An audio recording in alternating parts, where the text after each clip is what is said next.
عسلامة الناس الكل، شحوالكم ان شاء الله تكونوا بخير. اليوم جبت لكم روسيت نتاع جاتو ديفيرونت شويه على لي روسيت نتاع لي جاتو العاديين. معناها هذه روسيت تاع جاتو بلاش قالب، والشكل نتاعها يشبه البان وشوكولا.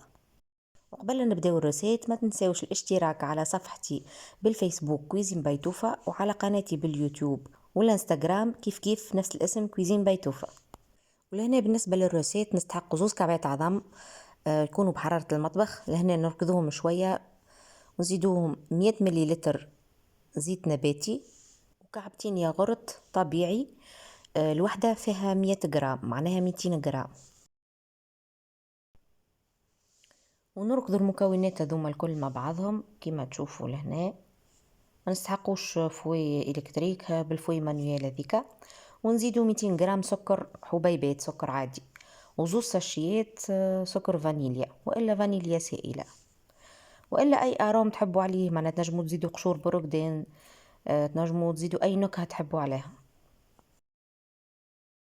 لهنا تو باش نحطوا 600 جرام فرينه، عليهم 16 جرام خميره حلويات، معناها باكو ونص حسب التقريب. الباكو لهنا فيه 10 جرام، ونحطوا من غادي معناها نصفه. بالنسبه اللي يحب يوزن معناها 16 جرام بالضبط انا حطيت بالميزان. دونك نبداو نحطوا فيهم بشويه بشويه، نحطوا في الفرينه بشويه ونخلطوا بالفوي.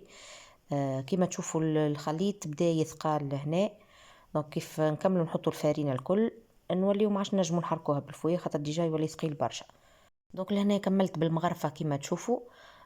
نحاولوا نخلطوها بالكدا خاطر الفرينه تقعد هكا ملوطه، نحاولوا نخليوش حتى تراس نتاع فرينه. وباش نزيد 100 جرام بيبيت دو شوكولا. لهنا بالطبيعة اللي يحب يزيد بيبي دو شوكولا، اللي يحبش معناها مش لازم. تنجموا تحطوا زادة فروي سيك، تنجموا تحطوا اللي تحبوا عليه.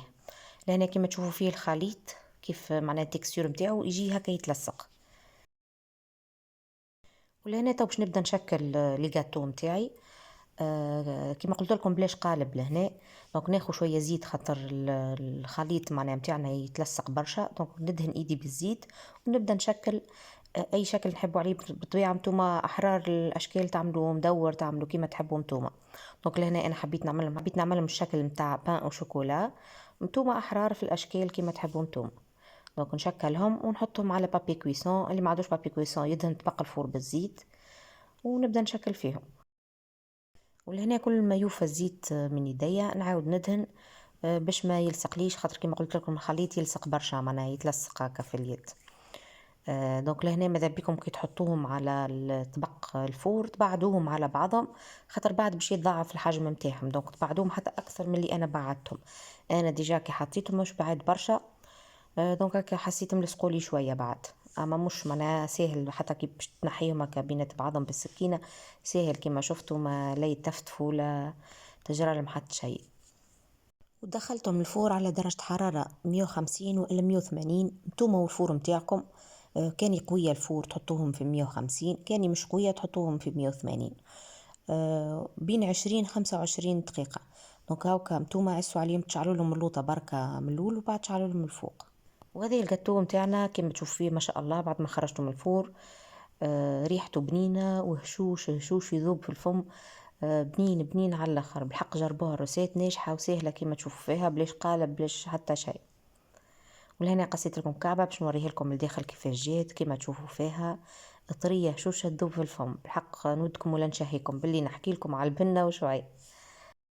وهذه كانت الرسالة متاع اليوم، ان شاء الله تكون عجبتكم. وكان عجبتكم ما تنسونيش في الجيم والبارتاج باش تشجعوني ديما نصور لكم فيديوهات مزيانين. وملتقانا في فيديو جديد ان شاء الله ورسالة جديدة. وبسلامة.